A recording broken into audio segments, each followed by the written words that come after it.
আজকে সারাদিনে কি করলাম সেটাই শেয়ার করবো তোমাদের সাথে। সো হাই, কেমন আছো সবাই? আশা করি ভালো আছো।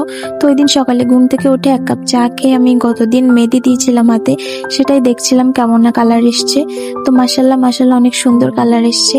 তারপর দুপুরের দিকে ল্যাকেজ প্যাক করতে বসে পড়ি, কারণ আমরা নতুন একটা বাসা নেব, সেখানে শিফট করবো, এর জন্য সবকিছু গুছিয়ে নিচ্ছিলাম।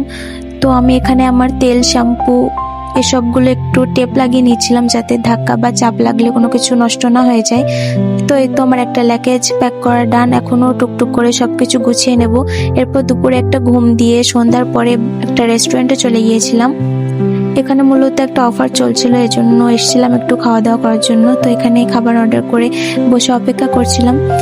এরপর আমার খাবার চলে আসে আর খাওয়া স্টার্ট করে দিই। খাবারের মান মোটামুটি আলহামদুলিল্লাহ ভালোই ছিল।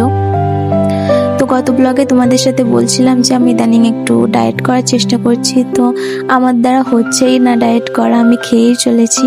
তো খাওয়া দাওয়া শেষ করে ওখান থেকে বের হয়ে পড়ি, অলমোস্ট 10টার কাছাকাছি বাজতে চলছিল। তো বাসে আসার সময় কিছু খাবার এবার পার্সেল করে নিয়ে আসছিলাম। তো কোথায় বাসা নিলাম, কেমন কি সবকিছু নেক্সট ব্লগে শেয়ার করবো ইনশাল্লাহ। আজকের ব্লগটা এই পর্যন্তই। সবাই ভালো থেকো, আল্লাহ হাফেজ।